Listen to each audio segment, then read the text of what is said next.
This is the Breast and Endocrine Society of Western Uttar Pradesh, and that was formed by breast and endocrine surgeons who face the challenges of recognition issues. We know that it is a multi-speciality discipline, and we don't find any forum where we can discuss about breast and especially endocrine related discussions where we really find patients with diverse clinical symptoms. So this forum was started with the aim first to sensitize the medical community about the breast and endocrine surgery discipline, and also to provide platform for the regular academic updates and problem-based learning. So this forum was started in April 2022, around 2 years back, and with only 5 members, we started this forum, which included pathologists, endocrine surgeon, endocrinologist, radiologist, and nuclear medicine physicians. And presently, in last 2 years, we have more than 500 members, and now we are reaching up to 600. And we have a regular monthly meetings on the last Friday of every month, with breast meetings on every even months and endocrine meetings on every odd months. So now August being an even month, we have a breast meeting, and we are so fortunate that we have now an international faculty with us from whom, and all the stalwarts of breast and endocrine surgery are with us today, from whom we'll be learning about how to make ourselves a better clinician, a better breast and endocrine surgeon. So now about today's topic. So why we have chosen this topic? Because we know invasive breast cancer is a very aggressive form of cancer, and we know that we have to hit hard. But this ductal carcinoma in situ is really very tricky. So we know that all invasive cancers start from ductal carcinoma in situ, but whether all ductal carcinoma in situ progress to invasive breast cancer, we are still not sure. So in Indian setting, we now with more and more awareness of breast cancer, we do cases like this with microcalcification, apparently asymptomatic patient with screen detected microcalcification, but still we get patient with a single duct bloody nipple discharge who have a single ductal carcinoma in situ, or we get patients with Paget's disease with multiple nodular lesions behind the nipple. So still we are not sure whether we are not missing any invasive component in any apparent ductal carcinoma in situ. So in today's program, through all the stalwarts, Anurag sir, Jatoi sir, and all the other stalwarts, we'll try to understand. First of all, we try to know about the basic details of DCIS. These are our learning objectives of today's program.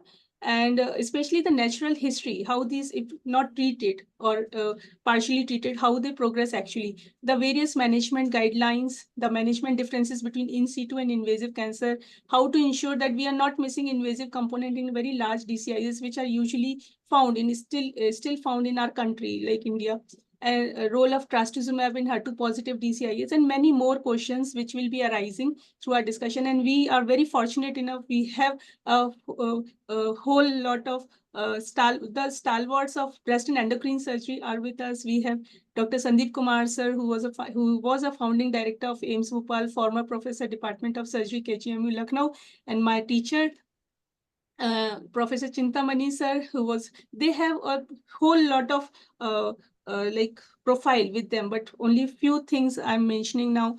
Professor Chintamani sir, founder, president, Asian Society of Mastology, Chief Breast and Endocrine Unit, Vardhaman Medical College, Safdarjung Hospital. Dr. Gaurav Agarwal sir, Professor and Head, Department of Breast and Endocrine Surgery, SGPGIMS Lucknow. Professor M.J. Paul sir, Professor and Head, Department of Breast and Endocrine Surgery at CMC Vellore. Dr. Anurag Srivastava sir, all these faculties need no mention, but still I am very lucky that now I am able to interact frequently with him. He is Chief Director, Subharti Cancer Institute, Meerut, former Head, Department of Surgery, AIIMS, New Delhi.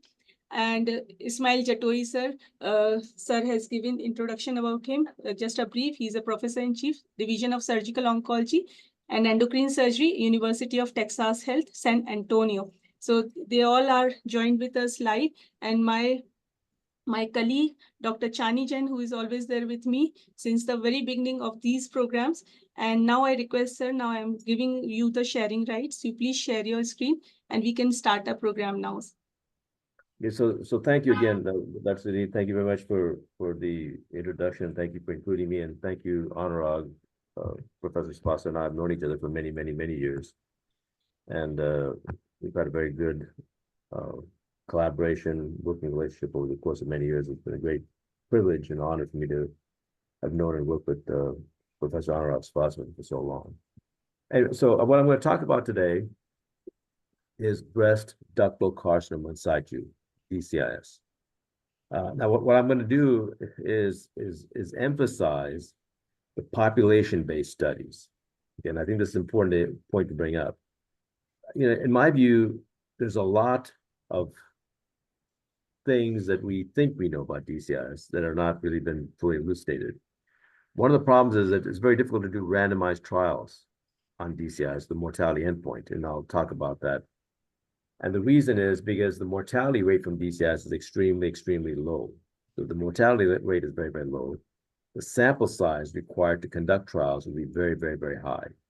So we don't have good evidence from randomized trials. We do have randomized trials, but not randomized trials with mortality endpoints. So I'm going to talk about DCIS. I'm going to give you a little bit of a background. I'm going to give you quite a bit of perspective from the population-based studies. And then talk about the treatments that we generally accept as standard of care in the United States and the rest of the world. So let's begin with DCIS. So the story begins actually, I think, with Albert Broders. Albert Broders was a Mayo Clinic pathologist who in 1932 coined the term ductal carcinoma in situ. Now it's important to understand that in 1932, there was no mammography screening. So what Broders was describing in 1932 was palpable DCIS. And palpable DCIS is very, very rare. You know, now we see most of the cases that we see in DCIS, almost all the cases we see in DCIS in the United States are screen detected. So 1932 predated the era of mammography screening. And his description of DCIS was largely based on histology and histology from patients who presented with palpable DCIS.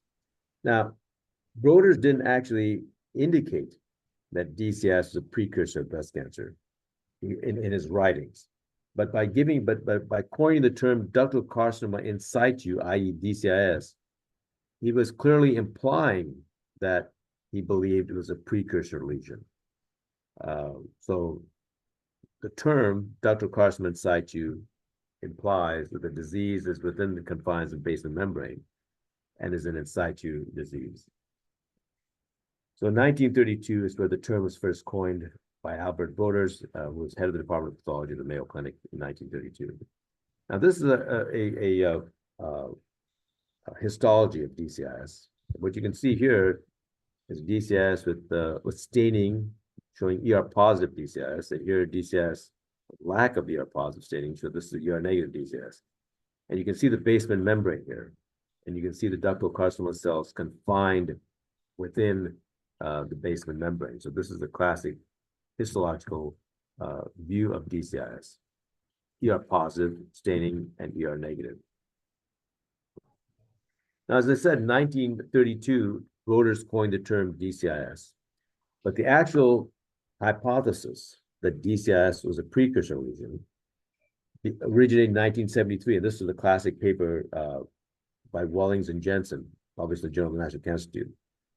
And this is what they suggest. They said this hypothesis suggests that terminal ducts and or lobules of the atypical population of epithelial cells may be pre-cancers to common ductal breast cancer. So here for the first time, we see the origins of the hypothesis that DCIS is a precursor lesion. This is a 1973 classic paper in the Journal of the National Cancer Institute by Wellings and Jensen. So today, we've accepted this, and there have been many, many studies that have tested this hypothesis. And I think there's many aspects of this hypothesis that don't hold, that really are not fully substantiated. But nonetheless, this has been the paradigm now that's been generally accepted around the world. It's a precursor lesion. I would add, however, that today DCIS is generally believed to be a non-obligate precursor invasive cancer. What do we mean by that? Well, what people argue is that not all cases will progress to invasive cancer. Many do, but most don't. So hence the term non-obligate. The DCIS is not obliged to progress. It's a non-obligate precursor. Not all cases progress. Now, I want to talk a little bit about DCIS as we see it in Western countries. Okay, so most DCIS cases in the United States, Western Europe, where there's a lot of mammography screening, presents asymptomatically. And I emphasize the term asymptomatically, no symptoms. These are screen detected lesions. So 80 to 85% of all DCIS cases diagnosed in the United States today are asymptomatic, detected on screening mammography. So the patient comes in with absolutely no symptoms. She gets a mammogram, and DCIS is detected on screening mammography. A core biopsy is obtained, and a diagnosis of DCIS is established. So the majority of DCIS, 80 to 85% of all DCIS cases today, present asymptomatically as screen detected lesions. Now, DCIS, however, can present symptomatically. And there are three common ways that DCIS can present symptomatically. Not common ways, but three ways that DCIS can present symptomatically. DCIS can present as unilateral nipple discharge. So breast cancer is found in about 5 to 15% of patients with unilateral nipple discharge, and most of these cases are DCIS. So unilateral nipple discharge is another way that DCIS presents. I had a patient very recently from Nigeria, I believe, who presented with very profuse bloody nipple discharge, unicentric, unilateral. Just from the right breast. We obtained a breast MRI, and there's these dense calcifications that were evident beneath the nipple. That was core biopsied. It was DCIS. We excised the lesion surgically with clear margins. The nipple discharge went away. She had a area of DCIS underneath the nipple that appeared to be the source of this very profuse nipple discharge. Now, DCIS can also present as Paget's disease of the breast, excoriation of the nipple. And underneath the Paget's disease, there's almost always an underlying cancer, either invasive cancer or DCIS. The DCIS can present as Paget's disease, and I've seen several of those cases and one recently. And very rarely, DCIS can present as a palpable breast mass. Very rarely, patient will present as palpable breast mass. Most of the time, when DCIS is diagnosed on core biopsy palpable breast mass, there's an invasive component that's not been adequately sampled to core biopsy. So most cases of DCIS with the palpable breast mass are due to undersampling. But there are patients who do present, in fact, with DCIS of palpable breast mass. So again, just to recapitulate, most DCIS in the United States, Western countries, are asymptomatic, detected on screening. 85% of all DCIS cases in the United States are asymptomatic, detected on screening. DCIS, however, can occasionally present with the unilateral nipple discharge, and patients with unilateral nipple discharge, about 5 to 15% of them will be found to have breast cancer, most of them with DCIS. They also present as Paget's disease of the nipple, and can also very rarely present as a palpable breast mass. So this is a mammogram showing DCIS. This is the calcifications. You see it right there. Calcifications on screening mammogram. This is one of our patients. A core biopsy was obtained, which then led to the diagnosis of DCIS. Now, DCIS rates surged following implementation of mammography screening in the United States. So in countries with population-based mammography screening, DCIS now accounts for 20 to 25% of all breast tumors. So in the United States, 20 to 25% of all breast cancers that we see, breast tumors, are DCIS, largely because of the extensive amount of mammography screening that is done in the United States. So about a quarter of all patients with the diagnosis of breast cancer are patients with DCIS. About 60,000 women in the United States are now diagnosed with DCIS each year. 60,000. Out of about 240,000 breast cancers, 60,000 are DCIS. And about 7,000 women are now diagnosed with DCIS in the United Kingdom. So this is really now becoming a major public health problem as a result of the implementation of mammography screening. I'm going to show you this graph. This is interesting. Notice this is white women in the United States. This is the white. Black women in the United States, the square blacks, and the square darks. But notice what happened. DCIS of the cancer rates were very stable. And all of a sudden in 1980, there's a very dramatic increase in DCIS rates. So DCIS rates were stable until about 1980. And all of a sudden, 1980 onwards, there's this very sharp increase in DCIS. What happened in 1980? Well, what happened in 1980 in the United States was that mammography screening was introduced. So you have here, for example, a very dramatic illustration of what the implementation of mammography screening around 1980 did to rates of DCS. DCS rates surged, dramatically surged, from about 2 cases per 100,000 to about 16 cases per 100,000 within about 12 years after initiation of mammography screening. So we saw a very, very dramatic increase in DCS rates in African Americans as well as Caucasian women following the implementation of mammography screening in the United States. Now I'm going to give you some very interesting population-based observations about DCIS. Okay, so women diagnosed with DCIS, and again, this is population-based registries. This is from the United States SEER registry. I don't know if you're familiar with SEER. SEER is the Surveillance Epidemiology and Results Registry, and this comprises the registry that looks at the entire United States population.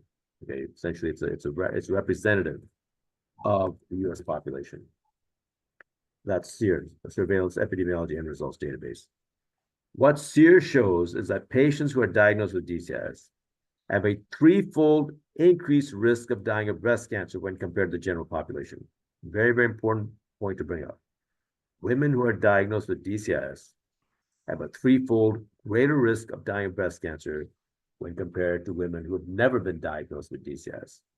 So a diagnosis of DCIS substantially increases your risk of dying of breast cancer.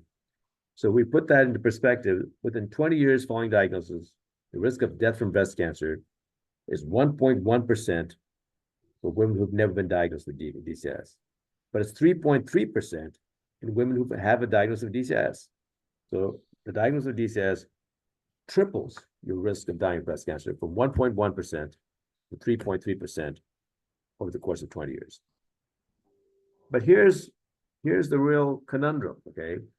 Patients diagnosed with DCIS have a lower risk of dying of other things. They have a lower non-breast cancer mortality, and they have a lower risk of dying of all causes when compared to the general population. So their 10-year standard mortality rate is 0.8, about 20% lower. So women diagnosed with DCIS have a higher risk of dying of breast cancer, but they have a lower risk of dying of non-breast cancer causes. And that lower risk of dying of non-breast cancer causes more than compensates for the higher risk of dying of breast cancer. So overall, women diagnosed with DCIS live longer. They have a longer lifespan. So it's good news. If you get diagnosed with DCIS, it's great news, right? Mm-hmm. Longer lifespan compared to the general population. Now, we've got a big audience. Do we have any students in the audience? Do we have any students in the audience? No. Indian students are very smart, so I'm going to ask the students, okay, what explains this? What explains this paradox? A diagnosis of DCIS confers on a woman a 3-fold increased risk of breast cancer death. But a diagnosis of DCIS confers on patients a lower risk of non-breast cancer and a better overall survival. What explains this? Is it a healthy cohort effect or Hawthorne effect? Well, where's the students? Hawthorne effect or healthy cohort effect? I know you guys. But what have about a better lifestyle or health conscious? I'm sorry, Dr. Kumar, I guess. Yeah, I was just saying that it's the estrogen. It's the estrogen which creates havoc for women. More estrogen windows, more overall estrogen. It's breast cancer. Lesser estrogen, which protects you from heart attack and other vascular conditions, maybe gives you DCIS, and is probably responsible for lower overall mortality. Well, so that may partly be true, but what most epidemiologists argue, okay, this epidemiologists argue, is that women so DCIS is almost always diagnosed with mammography screening. Yeah. Almost always diagnosed with mammography screening, okay? And women who undergo mammography screening are very different from women who don't undergo mammography screening. Women who undergo mammography screening are very health conscious. The DCIS in a country like India with a large population, the DCIS that I have encountered is a palpable mass DCIS. Yeah, but I don't think, but this doesn't apply to India. Which is a minority, but surely in my country, the DCIS we diagnose is through a palpable mass. No, I agree. But the data I'm giving you here is US data. It doesn't apply to India. Yes, I know And- that is mammography detected. Yeah. So basically what the epidemiologists argue is that because DCIS requires screening for detection, okay? And so what they point out is that women who undergo screening are very different from women who don't undergo screening. Women who undergo screening are very health conscious. They tend to exercise more, they conscious. tend to eat better, they have it, and they tend to drive more carefully, less likely to get a car accident. They tend to exercise more. They're also more affluent. They have access to healthcare because they have, they have access. It takes money to get a mammogram. So if you can afford a mammogram, you've got access to healthcare. So the lower all-cause mortality is due to the fact that there is a selection bias. It selects out who have access to healthcare, access to mammography screening. It's what most epidemiologists would attribute this paradox to. Now, what is the basis for our belief that DCIS is a precursor to invasive cancer? So DCIS, invasive breast cancer, often, there's a couple of observations that lead us to believe that DCIS is the precursor of invasive cancer. DCIS and invasive cancer often coexist in the same breast lesions. Furthermore, following simple excision of DCIS, local recurrences occur, and many of these recurrences are invasive cancers. So those two observations seem to suggest that DCIS is in fact a precursor to invasive cancer. Then there are other more recent observations. When DCIS and invasive breast cancer coexist in the same breast lesions, there's good concordance between the two with respect to ER status, HER2 status, and tumor grade, which would lead one to believe that the DCIS was a precursor to the invasive lesion. Also, DCIS and invasive breast cancer share common risk factors: increasing age, nulliparity, first pregnancy after age 30, late menopause, carriers of germline mutations are all at increased risk for getting both DCIS and invasive breast cancer, again, suggesting that DCIS is perhaps a precursor lesion. Now, this is a little letter to the editor that Bill Anderson and I wrote and submitted to New England Journal of Medicine many years ago, about 7 or 8 years ago. And what we pointed out, this is in response to an article that came out about trends in cancer. So what you see here, okay, the square dark is the DCIS. Notice what happens. DCIS rates surged 324% after the initiation of mammography screening in 1980. You see that increase right there, 324% increase in incidence of DCIS, okay? Now, you would expect with that to see a very substantial decrease in metastatic rates, a substantial decrease in local regional rates. But even though there's a 324% increase in DCIS rates, there's only a 7% decrease in metastatic rates, okay? And there's only about an 8% decrease in regional rates. So what that suggests is that identifying and removing DCIS has not really had that much of an impact on mortality, because really invasive metastatic breast cancer is the precursor to mortality. So we've seen the sharp increase in DCIS. We removed the DCIS in the picture, but we've had really very little effect in altering rates of metastatic disease as a result of that. And again, this is from the SEER database. Now, a more illustrative example, this we recently published in Current Problem Survey. What we did here is we looked at rates in relation to 1980. 1980 is when mammography screening started in the United States. And if the incidence rates are 1, then what we see is that DCIS rates go up to 6. In other words, there's a 6-fold increase in DCIS rates within 25 years after initiation of mammography screening.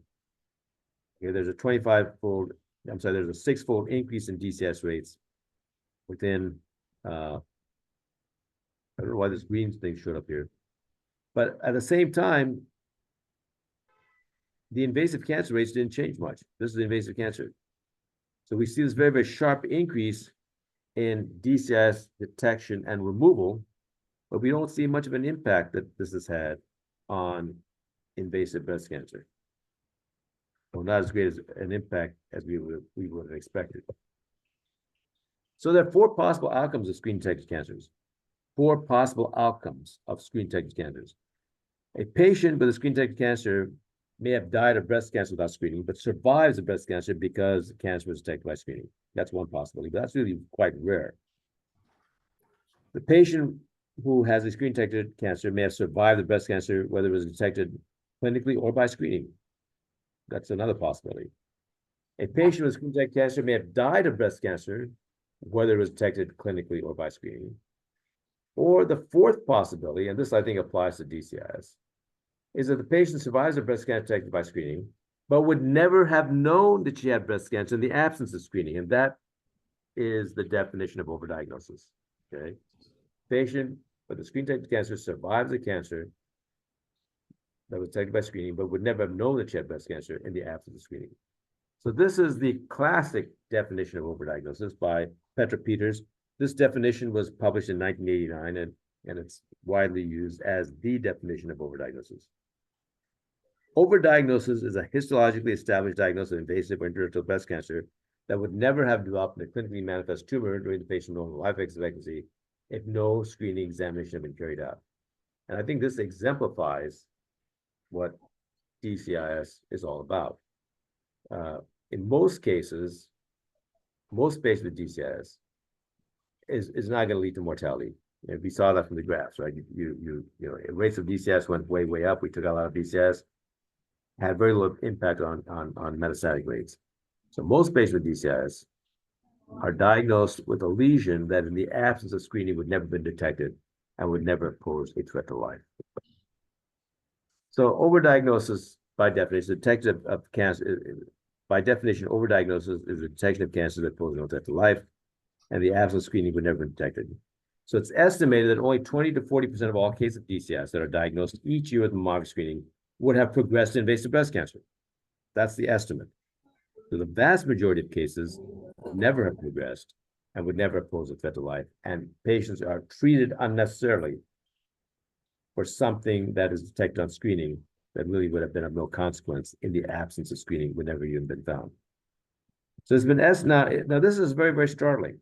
So Blyer and Welch published this in 2012, estimated that 31% of all breast cancers in the United States that are diagnosed each year are overdiagnosed.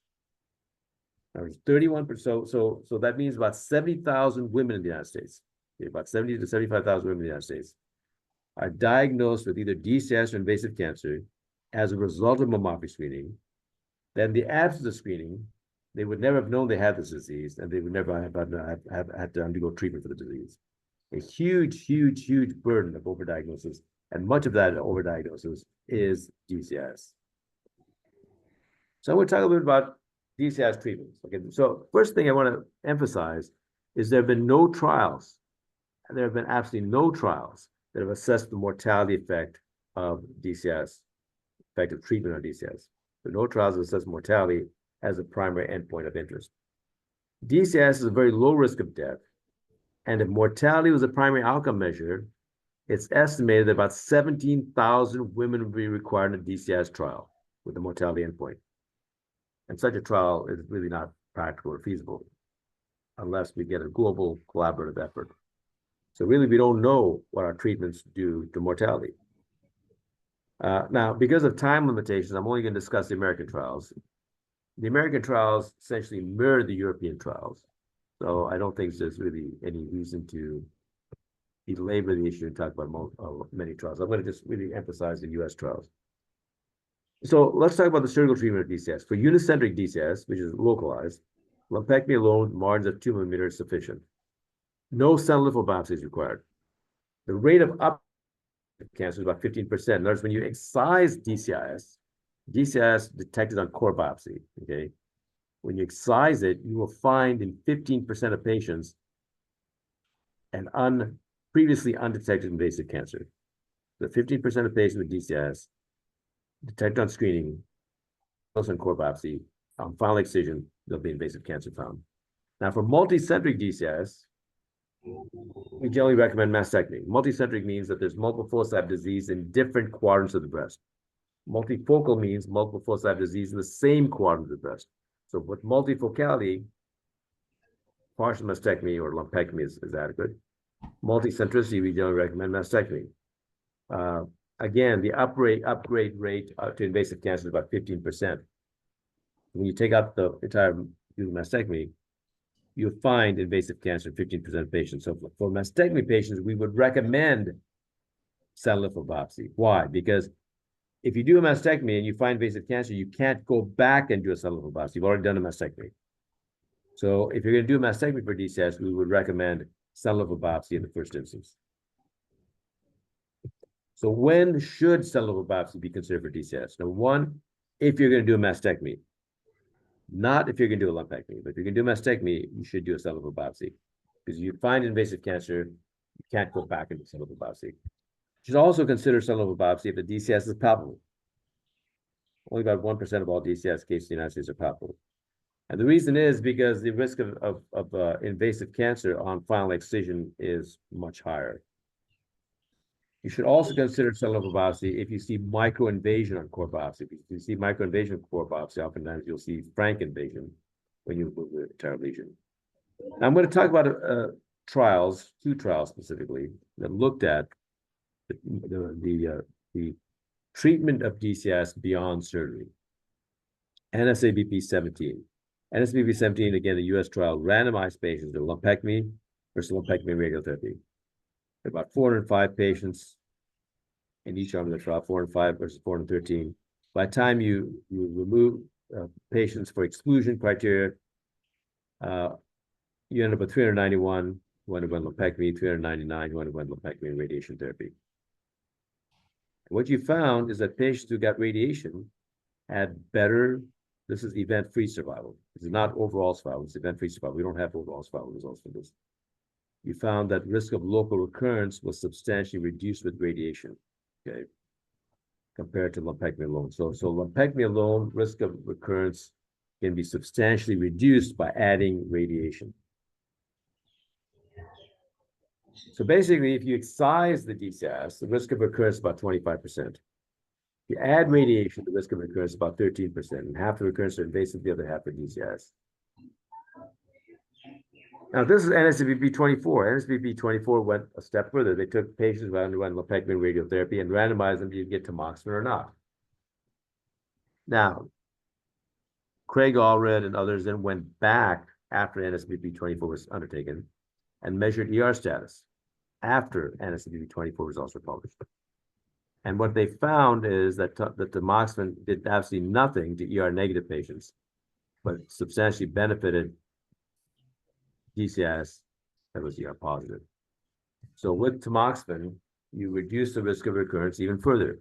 So with excision alone, risk of recurrence is 25%. Excision radiotherapy, risk of recurrence is 13%. With excision radiotherapy and tamoxifen, risk of recurrence is 8%. Okay.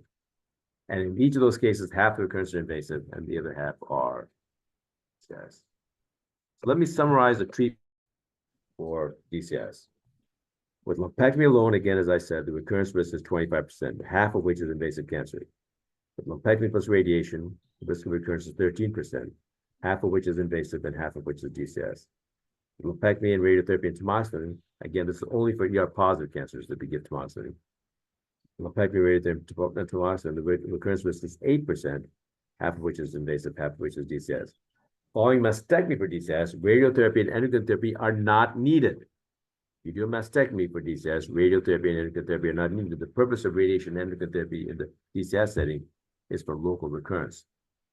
However, endocrine therapy might be considered following unilateral mastectomy to reduce the risk of contralateral breast cancer, which in the average risk DCIS patient is about 0.5% per year. So you can actually reduce the risk of opposite breast cancer with tamoxifen.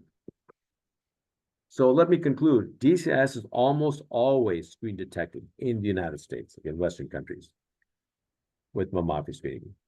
But it can rarely present symptomatically. as a palpable mass, or in the setting of Paget's disease of the nipple, or with unilateral nipple discharge. Rates of DCIS surge always following implementation of mammography screening, but only about 20 to 40% of these cases might be expected to progress to invasive cancer. Most of these cases are overdiagnosed. The risk of breast cancer death increases with the DCIS diagnosis, but it's very low. So in patients who are diagnosed with DCIS, the risk of dying of breast cancer is 3.3% over 20 years. When you compare that to women who've never been diagnosed with DCIS, it's 1.1% over 20 years. So the risk of death from breast cancer increases threefold with a DCIS diagnosis. There have been no randomized trials that have assessed the effects of treatment on DCIS mortality. All the randomized trials have only looked at the effect of DCIS on recurrence following treatment.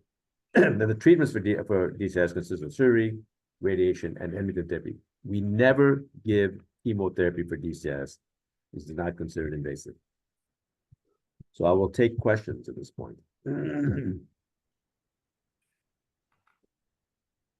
Thank you, Dr. Jatoi, for wonderful explanation of the current perspective and scenario, mostly prevailing in the US and other European countries, developed nations, where mammographic screening has been implemented.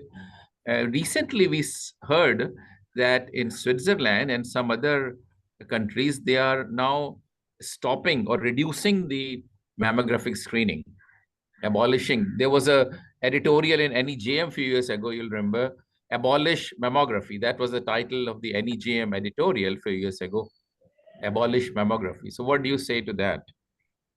Yeah, mammography screening does nothing to reduce mortality. Okay, I mean, I'm being very honest with you, it does nothing. And how do I know that? Because if you look at the 9 randomized trials on mammography screening, the 3 most recent trials show no benefit. 3 most recent trials show absolutely no benefit because we've got good treatments. So the old trials, HIP trials, there's perhaps some benefit. But in the 3 recent trials, there's no benefit because in the era of modern, effective adjuvant therapy, there's no additional benefit to finding disease a little bit earlier. Early versus late detection benefits. And certainly in India, there shall be no benefit because of the lower incidence of breast cancer. Mammography screening will bring absolutely no benefit in India. That's absolutely, I totally agree with you. Other clinimetric strategies to downstage the disease, epidemiologically downstage the disease to minimally palpable breast cancer have been found more impressive in India. Like you mean clinical breast examination? Professor Kumar, you mean clinical breast examination as part of screening? I mean clinical breast examination and maybe self-examination by women. And more awareness. Right. May I ask a question, Dr. Jatoi? Yes, Professor Kumar, yes. DCIS, does it matter if it is premenopausal, postmenopausal? Is DCIS, screen detected DCIS in mammography mandated countries seen more commonly in menopausal women? Is menopausal DCIS more estrogen receptor positive? Well, first of all, the rates of ER positivity in DCIS is very, very high. So very few are actually ER negative. I don't. For the invasive cancer rates, I can tell you that the ER negative rates are much higher in premenopausal, and ER positive rates are much higher in postmenopausal. I don't think I've seen that data for DCIS. It might very well be. I don't know. I just don't know. Yeah. I would think that postmenopausal DCIS is more ER positive. I would think so too. I would agree with you. I would think that's true also. But is there any data that the receptor status by IHC that we get has a lot of false negative because of the POSI tissue availability? In DCIS, the amount of tissue available is very little. And because of that, maybe the IHC data has false negative results. And the I haven't seen, blended treatment with tamoxifen is required. yeah, I haven't seen that. I mean, I think they get a lot of tissue because they take lots of cores. You know, Okay. all the tissue biopsies are done with large core biopsies now. So I don't think that's really a big issue. So Right. Thank you. there is a similar question related to what sir has asked regarding estrogen receptor positivity. Sir, one question that has been arised, because we know that around 20%, 20 to 40%, they do progress to invasive cancer in a long run. So we can say that invasive cancer are akin to like ductal carcinoma in situ. Sir, what is your take in doing adding HER2 new marker in IHC testing? And because like there are instances that we have seen in our own patients where we asked for all the triple marker, ERPR and HER2, and the HER2 came out to be positive.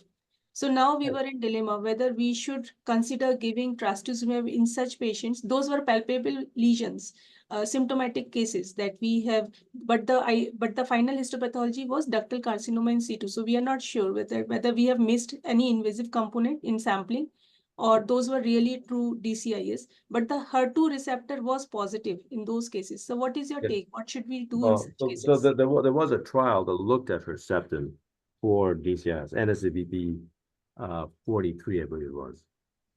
And I don't think it really showed much of a difference. I mean, sample size may have been low. We don't get HER2 testing for DCIS in the United States. We do ERPR testing, but we don't do HER2.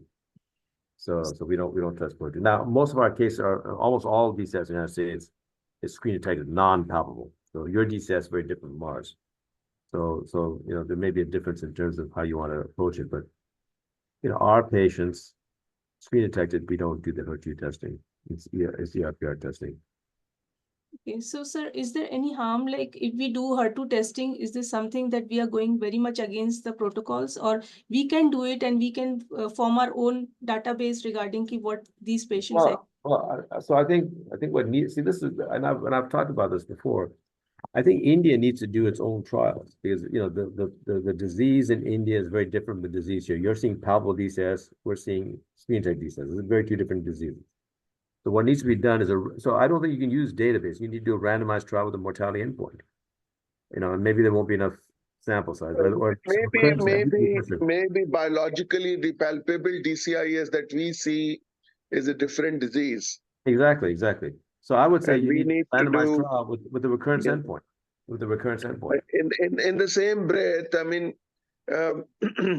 again, the Ki-67 seems to be a useless marker in DCIS because you're not treating with the chemotherapy anyway. And several trials with chemotherapy has shown stark resistance to DCIS. No. And sir, there is another question that we have received. So there are patients who present with multiple bloody nipple discharge, and since those were bloody and alarming, so they underwent microdectomy, and the histopathology came out to be multiple intraductal papillomatosis. So it is bit related to DCIS with a single duct bloody nipple discharge. So I just want to understand from your view, what is the risk you think it is associated with multiple intraductal papillomatosis? How do these patients we must follow up, and any adjuvant therapy, key risk reduction therapies that you would like to suggest in such patients? Well, it probably needs to be excised to make sure there is no DCIS there. If there's no DCIS there, then there's nothing more to be done. Nothing. Only close follow-ups. Yeah, just, you know, maybe, but if there's DCIS, then of course, you know, we should treat DCIS. But again, I think an important message here, and I think Professor Kumar alluded to it, and I agree, is that you know the trials that have looked at DCIS in the United States are probably not relevant to India, because our DCIS is all screen detected, non-palpable. Yours is palpable, you know, detected DCIS, very, very different. So I'm not sure if we can apply the results of, you know, NSVP 17, NSVP 24, NSVP 43, if those results can be applied to India, where the clinical presentation is very, very different. Dr. Jatoi, we don't hear much these days about the entity that was, talked about 20 years ago. LCIS is lobular carcinoma in situ. I mean, is that still on the anvil? I mean, the lobular carcinoma in situ? Well, there's been debate about this. I mean, some people used to call it a risk factor, but not really a precursor. And some others call it a precursor lesion, albeit with a much lower risk of progression. I don't, to be very honest with you, I don't think I don't think we really know if DCI is a precursor. Okay. I mean, I really don't know if we can say that DCI is a precursor lesion. Because, like I showed you the graphs, the rates of DCIS detection and extirpation have soared, but it hasn't had much impact on invasive cancer rates. So I don't know. I don't know what that means. I mean, people say, well, it's because not all cases progress. Well, I mean, if you look at the graphs that I showed you earlier, it's a pretty flat line in terms of cancer. So there's the epidemiological evidence isn't there. Okay. The pathology evidence is there, or the pathology assumptions are there, but the epidemiological evidence is still, I think, lacking. But there is the pathological evidence from observations that Broder made, Jensen Rawlings made, and others made, that seem also to be corroborated with more recent studies looking at the fact that genetics are very similar between DCIS and invasive cancer. That rates of recurrence of the opposite breast cancer risks are similar. So it may very well be a precursor, but the epidemiological evidence is still lacking. How many times do you get a positive lymph node in the axilla when you do a wide local excision in multicentric, or as you say, multi, that is within the single lobe, what do you call it, multifocal DCIS and multicentric DCIS? How many times the axillary nodes are positive? Well, they're never positive if it's just DCIS. I haven't seen, I very, very rarely see that. But if you find invasive cancer, then yes. So, but if it's just DCIS, I don't, at the top of my, it's very, very, very, very, very low. So do you routinely do a sentinel node biopsy or lymph node dissection in DCIS, or is that an overkill? No, we don't do it at all. We only do it if we're going to do a mastectomy for DCIS. Because then, I mean, the reason we do it is because we're concerned about there being invasive cancer there. You see what I'm saying? So we're concerned. We're concerned about the 15% upstage rate. So if you got multicentric DCIS and you do the mastectomy, then we will do a sentinel biopsy. Or if you've got a palpable DCIS, then we'll do a sentinel biopsy. If a breast cancer, invasive breast cancer is associated with a lot of DCIS in the surrounding area, what implication does that have on the prognosis of the patient? Well, it's worse, much worse. If there's invasive cancer, it's much worse. Okay. Well, I mean, it then has the same prognosis as invasive cancer. When I say worse, I mean it's worse than DCIS, but it has the same prognosis as invasive cancer. Do you bother about the Van Hughes classification and comadonecrosis and comadotype DCIS? How does it? How aggressive the DCIS is? Would that make any difference in the management? It doesn't make any difference in the sentinel biopsy management. We don't really use that as a. I mean, here's the problem. I mean, aggressive and all that. I mean, I'm hearing what you're saying. We don't have mortality data. I mean, you've got comedo-necrosis, but what's the mortality? We don't know. We don't have mortality data. Okay. Because there's never been a randomized trial with a mortality endpoint with DCIS. We have no mortality. You bother with the Van Hughes classification of DCIS? I'm sorry? The Van Nuys? Yes. Yeah. Well, I'm sorry, what's the question, Dr. Professor Kumar? What's the question? They classify the grading of the DCIS, Van Hughes classification of the DCIS. Yeah, but yeah, and that grading then should be applied to treatment regimens. Van Hughes prognostic index and scoring system. Right. But that's looking at recurrence risk. We don't know what the mortality effects are. Ultimately, those prognostic indexes should be used to determine treatment, right? But we don't know what effect treatment has on mortality. Yeah, because no trial has maybe- been done as mortality as the end point, as you said. There's never been a randomized trial with mortality endpoint. Yeah, Because yeah, the I got estimates that are, point. yeah, the Yeah. estimates are, it would I require, took that as a very important point. yeah, it Thank would you, require, Dr. Jatoi. it Yeah. would require 17,000 patients to get mortality endpoint. Yes, Dr. sir. Jatoi, there has been a grading system for risk categorization or risk stratification similar to Oncotype DX for Right. invasive cancer. So what do you say to that? And they decide whether you should give radiotherapy following lumpectomy or not in DCIS based on this new Oncotype DX Right. risk stratification. So what's Yeah, your... I mean, well, again, you know, it increases the risk of recurrence and so forth. Yeah. So I'll just say one other thing, Anurag, you know, Yeah. recurrence in DCIS may be very different from invasive cancer. Okay. We don't know. We just don't know.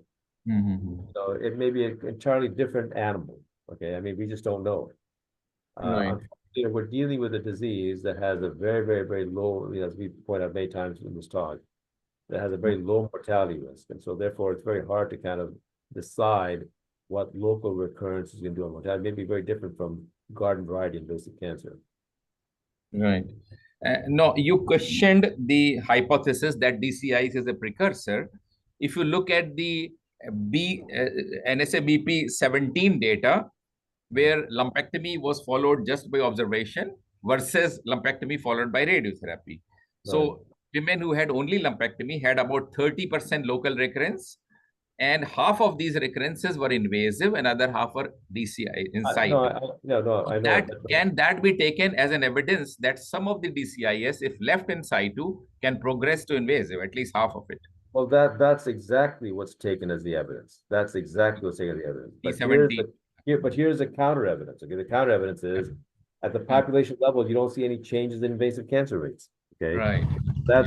So then we have to beg the question, you know, is the recurrence that we see with DCIS the same as garden variety invasive cancer? I don't know. Okay. I mean, we just don't know. I mean, this is a real conundrum. I mean, it's a real question because, you know, you would have expected if in fact B17 results are valid, which they are, you know, it's a randomized trial. Why don't we see that effect at the population level? Why don't we see removal of DCIS, you know, radiation, all those treatments having an effect on invasive cancer rates? We don't see it. We don't see that. So maybe there are other etiologic factors causing invasive cancer which are different from that of in situ cancer. So the origin may be from different cells or different causative risk factors. I mean, a very interesting question, Professor Anurag, would be very interesting would be to see what is to look at the role of immunotherapy here. I mean, to develop such immune mechanisms once you've diagnosed DCIS that it doesn't progress.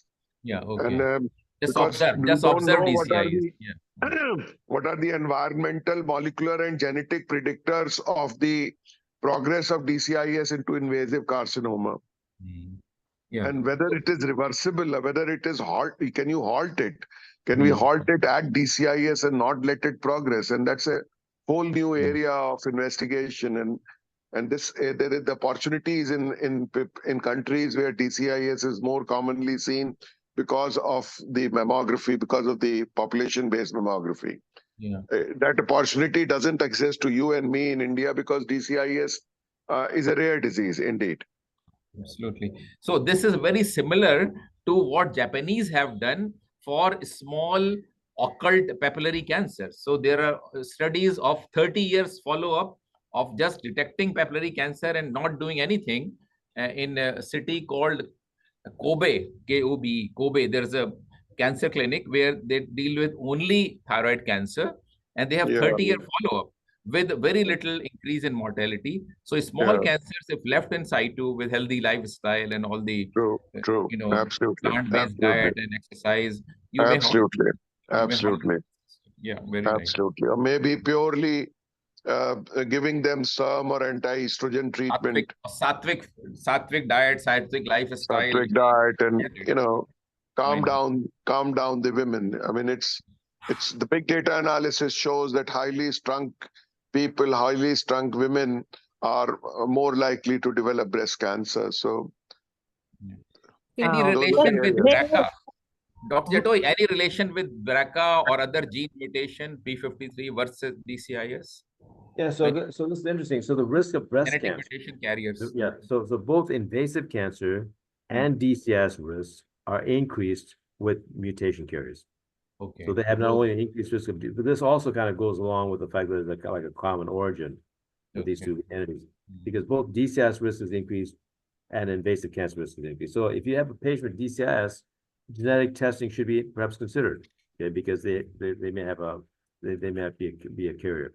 It's also interesting that whether you have invasive cancer or DCIS, the risk of contralateral breast cancer is the same, about 0.5% per year. So there's a lot of similarities here between DCIS and invasive cancer, right? I mean, there's a lot of things suggesting perhaps a precursor lesion, but at the same time, we don't see the effect of extirpation at the population level on lowering the incidence of invasive cancer. But Okay. yeah, but the genetics, there's a commonality there. So women who harbor mutations are at increased risk for both DCIS and invasive cancer. The risk is greater for both. Right. So Now, you mentioned that one of the manifestations of DCIS would be Paget's disease of the nipple. Right. So, to a clinician, Paget's looks is something on the surface, erosion of the nipple. Right. And they describe special Paget cells on histology, which are different from usual garden variety of in situ ductal cancers. So, Right. do you consider Paget's as in the same category or a different Well, unique type of the patch is oftentimes far away from the DCIS. It's oftentimes far away from the DCIS. Yeah. So I had a patient actually recently who had Paget's. We did a very extensive workup, but we didn't see anything. And then we finally excised it, and posterior to the Paget's was the DCIS, even though it didn't show up on imaging. So almost always Paget's disease is associated with either invasive cancer or DCIS, but it's away from the DCIS invasive cancer. Yeah, I mean. So that's very interesting question that we have received. So in our clinical setup, whenever we send, as we all discussed, most of the patients are symptomatic, though we get the report of DCIS. So in any case with breast cancer, suppose we did lumpectomy, so pathologists always report like whether they found DCIS, surrounding DCIS or not. So most of the time they write they found extensive DCIS. So our audience would like to understand what is this extensive DCIS, what are the clinical implication, and suppose any form of DCIS, if it is there at the margin, so would you suggest going in again and revise that margin, or the radiation therapy alone can take care of this particular thing? So how we decide whether we should go in and revise the margin or we should reassure the patient and tackle it with radiation therapy? Yeah, so mixed DCIS and invasive cancer should be treated as invasive cancer. Okay. So the margin requirement for mixed DCIS invasive cancer is no tumor RNA in the United States. If it's pure DCIS, the margin requirement is 2 millimeters. For mixed lesion, it's no tumor RNA. I don't know if there's any real worse prognosis when you have a mixture. I don't think there necessarily is. Maybe Professor Anurag would have some comments. So what is this extensive DCIS, sir? And what is the clinical implication? How seriously we should take this entity? EIC, extensive interductal component, EIC, they call it. EIC. Yeah, I mean, I don't, you're talking about if you have invasive cancer with a lot of DCIS in the specimen, is that what you mean? I mean, will you do mastectomy based on this EIC report around the lumpectomy margin? Would you do a mastectomy, completion mastectomy? So you're saying you do a lumpectomy and there's DCIS in the margins, correct? Yes, sir. Yeah. But are the margins clear? So margins Just a clear, but they report more than 25% EIC, extensive interductal component. That has been mentioned as one of the indications. If the margins are clear, I would consider that adequate lumpectomy. If the margins are clear. And sir, suppose if this EIC is involving the margins, then what will be your take? Then you can do then you have to excise the margins. Negative. excise the margin, you know, Yeah, and to get not clear only margin. with radiation therapy, like we should Yeah, consider it, yeah, you should get deal clear it with margin. surgery. Yeah. Right, you should exercise margin. to get clear margin. I think I'll be happy with the radiation therapy alone because the reason you're doing a lumpectomy in DCIS is because DCIS is mostly a non-palpable disease, is a mammogram detected disease. Right. Had there been a method of knowing that microcalcification is DCIS and it is not purely benign microcalcification, there would have been trials with only radiotherapy to the breast with no attempt to do any excisional biopsy. Lumpectomy, wide excision or excisional biopsy of DCIS is a necessity because all calcification is not DCIS. And therefore, I will, even with a slightly positive margin with a breast carcinoma, I may be tempted not to revise the margin and go ahead with the radiotherapy. Yeah, but see, our radiation oncologists won't radiate those patients. They want clear margins. Okay. I mean, this is the problem. I mean, part of it may be medical legal here in the United States. I mean, they may be a medical legal concern about it. If it recurs, then they say you radiated but I've had cases like this where they want to clear margins before they radiate. Okay. So we have Dr. Chintamani sir and Dr. Gaurav Agarwal sir also with us. So, sir, would you like to add something related to this question? Dr. Well, Chintamani. thank you. Thank you very much. Sorry, my connection was not great, so I was quietly listening to all the wisdom coming through. And I fully agree. If as a routine we don't irradiate, and when there is an extensive component on the margins, we go further and do a cavity shape. And the trouble is, in frozen, you can miss it. It's usually only later that you get that kind of a report. So in that case, usually in the MDT, I've seen people erring on the side of going for radiation. So even at this center, I find that we are biased towards providing radiation, including when you get the extensive intraductal component at the margins. Thank you. So, Sudhi, Gaurav here. good morning, Dr. sir. Good Gaurav. evening. Good evening, Dr. Jatoi, and good morning to everyone else. I'm sorry, I'm joining from Malaysia, Kuala Lumpur, here for Oh. the International Surgical Week, and just stepped out of the presidential address of Dr. Yep. And I've been listening to the discussion. Thank you, Dr. Jatoi. It's all been very informative. And on a specific question that Sudhi has posed, or rather the discussion point, I agree with what Dr. Jatoi is saying, that if you have done an excision, you have to follow it to the completion, which means if there are any infiltrated margins, we must address those. And we know that for DCIS, the margins are supposed to be not just ink on the margin, but a centimeter. So that, or 2 millimeters minimum. So that is what I would like to remind everyone. Thank you. Okay, thank you. Dr. Jatoi, just a question. See, for a very slowly indolent cancer like DCIS, you say 2 millimeter margin are needed. For a rapidly growing invasive cancer, you say no tumor on the ink margin. Why this paradox?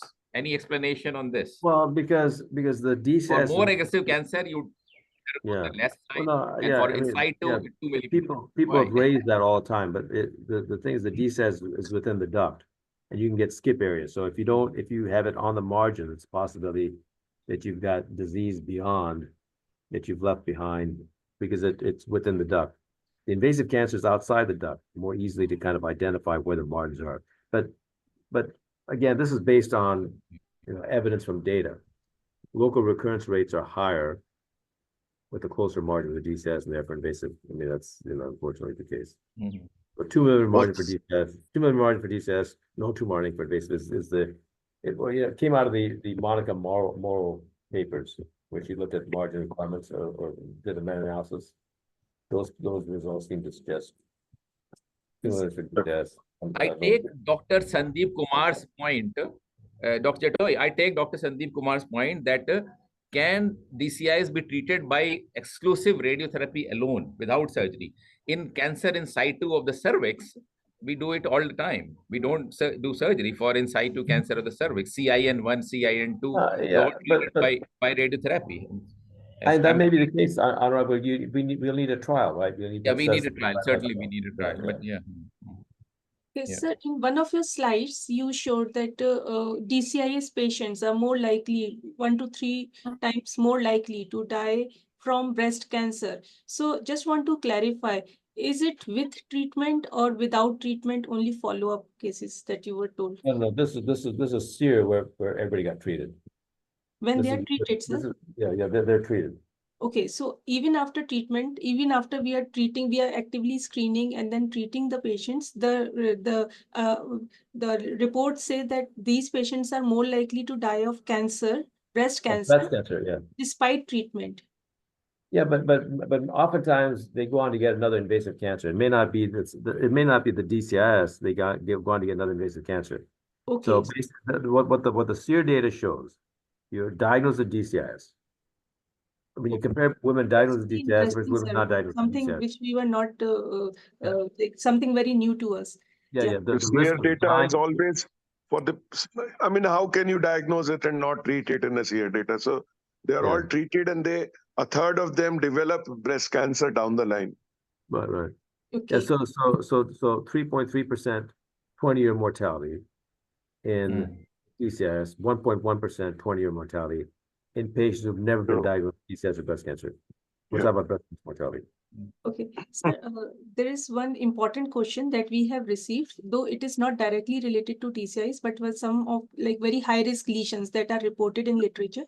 So there are instances where patient comes with some breast lesion and we excise that lesion and the report comes out like sclerosing adenosis or complex fibroadenoma, radial scar, something like this. So what is the take? And I would like to ask this question from all the stalwarts, all the senior professors, including Jatoi sir. What do you suggest? The lesion is out and the report says like the high risk lesion. How should we manage such cases? Complex fibroadenoma scar is not a high risk lesion. Sclerosing adenosis has a minimal high risk lesion. It is atypia of a very high grade, and as you asked your earlier question, multiple papillomas in the duct. A large number of papillomas in the duct. If there has been enough wide excision and the margins, as you say, are clear after your wide local excision or lumpectomy, and if you have assured that there is no multicentricity, it is only multifocality, then probably you just need to do a masterly observation and nothing else. And maybe in an extreme case, you may like to put these women, if they are postmenopausal, on tamoxifen. So even in postmenopausal, we should consider tamoxifen, or in postmenopausal, we should consider letrozole or aromatase inhibitors. So what do you some aromatase inhibitor. Aromatase inhibitors. Okay. So because we Dr. Jatoi's take on tamoxifen versus aromatase inhibitor, Dr. Jatoi, for postmenopausal women. Yes, sir. Well, Dr. there's greater efficacy of the aromatase inhibitors. So a few years ago, Dr. Richard Pito had presented a William McGuire lecture oration in the San Antonio meeting. I think we were sitting together in that San Antonio meeting. So he said that while tamoxifen has saved so many lives across the world, but for prevention, it increases the risk of death due to endometrial cancer and death due to fatal pulmonary embolism. And therefore, for prevention of high-risk lesions such as ADH, ALH, LCIS, sclerosing adenosis, etc., now they are not going away from tamoxifen for 5 years or 10 years, rather than you're using other agents. Because tamoxifen net gain in survival is less. It causes fatal pulmonary embolism and endometrial cancer death. It is here, Anurag, that I use without any, randomized evidence, ormiloxifene. In these cases, it's convenient. It's once a week. It's a sum. That's randomized data of Richard Pito and Jack Cusick. Yeah. No, Very Jack interesting. Cusick. Jack Cusick from London also given this, that for prevention, tamoxifen is out. Okay. Because the net gain in survival is less and causes Yeah, death very, due to very endometrial cancer important. and Very primary important. causing fatal Yes, sir. So we have a few of our in the long run. participants who want to ask questions. So Dr. Mukta Bakshi, ma'am is there. Ma'am, you can ask your question. Would you like to ask? Okay. So, ma'am, sir, one question that we have received. Sir, what is the role of MRI in detecting like DCIS? Like this is a screen detected that you have said, but before planning for any surgery, to rule out multicentricity or other thing, do you consider MRI doing any such cases, or you directly on the basis of mammography and ultrasound you decide the surgical extent? Yeah, so MRI is going to increase the risk of overdiagnosis. That's what it does. You get more overdiagnosis with MRI. So I think MRI should be discouraged. I mean, Americans use it. Okay, there are a lot of places where they use it. And if you use it, the mastectomy rates are going to be higher. I mean, I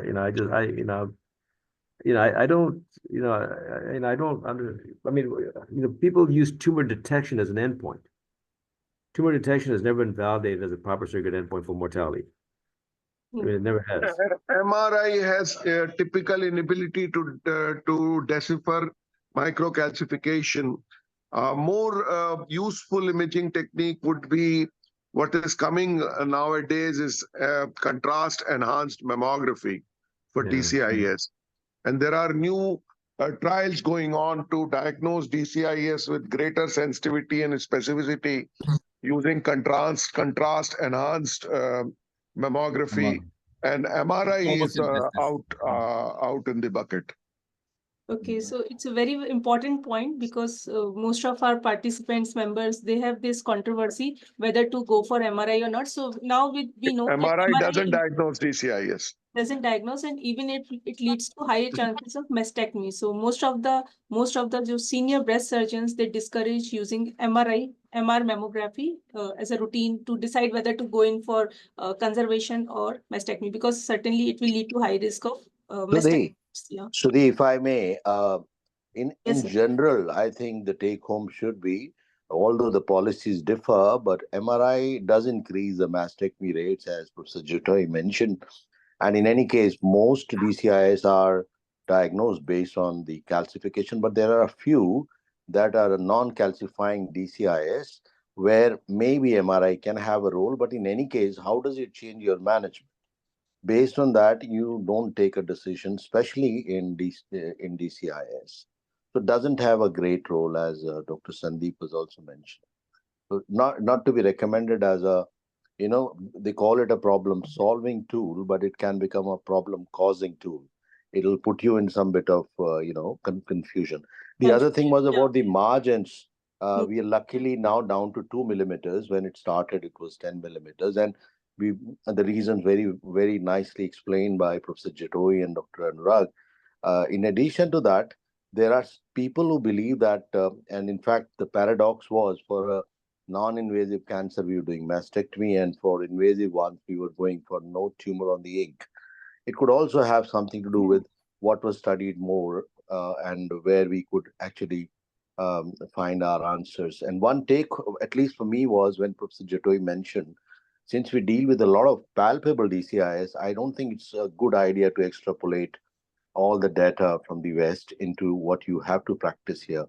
So the moment it's a palpable disease, we are not too sure about whether it has some micro-invasive elements inside, or we know the concept that there could be invasive element also. So I think it's good to treat it like any other cancer with invasion anticipated. So when they say micro-invasion is actually not properly tested, it's invasion. So we need to be extremely careful, especially when dealing with DCIS in these patients. Thank you. Thank you very much, sir. So one question we have received from Dr. Chani. Thank you, Dr. Jatoi. Who is a senior. Thank you Yeah, Dr. Chani is a senior pathologist practicing in Meerut. So she has a question: any bearing on histopathological type on DCIS on further progression of disease and treatment plan? Because as we know, not all the DCIS progress to invasive tumor. So is there any clue through which we can identify these lesions are low risk lesions? We can just follow them up. especially when the patient is very apprehensive for any surgical procedure, or these lesions are very high risk procedures. Anyhow, we'll convince the patient for surgical treatment, or we convince ourselves that these lesions we certainly have to excise. So is there any clues that you can suggest? Yes, so there are trials ongoing looking at non-intervention for DCIS. So in England, there's the LORS trial. Continental Europe, the LORD trial. LORS is low risk DCIS trial. LORD is low risk DCIS trial. In Japan, there's the Loretta trial. And the US, there's a COMET trial. So the very question that's being asked is being addressed in randomized trials, where they basically detect DCIS and then just follow the patient. And in the case of the US, the COMET trial, patients are randomized to tamoxifen is given as a means of follow. So you're right. I mean, but we don't have data yet. I mean, I think the data should be forthcoming in a few years, but right now we don't have the data. So I think there are a lot of work is still going in the field of ductal carcinoma in situ, because now with the rising awareness, more and more patients are presenting with DCIs. Even in India, though majority they present with some symptomatic lesions, but now people are coming for screening mammography. And so it is very important for us to understand more and more about DCIs. So the world is also... I would say most of it is overdiagnosis. Most of it is overdiagnosis, yeah. But the patient, I think Dr. Sudeep, we will conclude the session. Yes, sir. But thank you, Dr. Sudhi, and thank you all the wise experts, Dr. Chintamani, Dr. Sandeep, Dr. Gaurav, and I'm really grateful to Dr. Jatoi for this wonderful exposition on DCIS and apprising us of the current scenario. So thank you, Dr. Jatoi. Stay healthy and visit India soon. Okay, thank you, Dr. Jatoi. Very nice interacting with you this way. Jatoi. Thank you so much. Thank you so much. I appreciate all your. It's good to see all of you on Zoom. Thank you so much. Thank you. It's always you getting such wisdom. And it's a very auspicious day today in India. It is Sri Krishna birthday. Oh, birthday of Lord Sri Krishna. Incarnation of God in the form of Krishna. So thank you. Bye from my side. Thank you, Sudhi. Thank you, Professor Anurag, Dr. Chintamani, Gaurav, and of course, Dr. Jatoi. Always a friend. Thank you. Bye-bye. Thank you all very much. Bye, everyone, and happy. Thank you very much for this interactive Happy session. Krishna Janmashtami. It was a Thank you, Sudhi, for organizing this. Sudhi, great session. Thank you. Wonderful session, Sudhi. It's our pleasure. It is our honor also to have all the stalwarts in our forum today. And on the auspicious day of Krishna Janmashtami. You are a stalwart now, Sudhi. You are a stalwart. Thank you, Sudhi. Thank you, Sudhi. We will make a record. Bye-bye. Dr. Jatoi, can we make a record of this lecture and discussion session? Distribute among new student. Can we make a record of your presentation, your slides? Yes. And distribute among students? That's fine. Thanks. This was a very enlightening session. We learned a lot about DCIS, especially with Jatoi sir, who's a great academician. I always used to hear about him, but it was our opportunity that today we directly interacted with him. All thanks to Anurag sir for taking the initiative, sir. You are the one who motivated me, and now that sir is on our forum. So we have crossed one landmark today, one more landmark today. We're hoping to invite Dr. Jatoi in person in Meerut very soon. Yes, sir, certainly it is in line, and we'll certainly make efforts to invite you at our place. Thank you. And to formally conclude, I would like to say, first of all, thanks to all our faculties, Dr.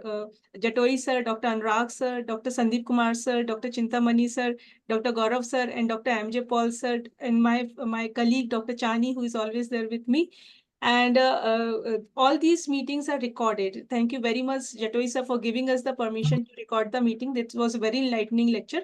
This meeting will be recorded. Anyone who has by chance missed this meeting, we can access this meeting through our link, which will be circulated soon.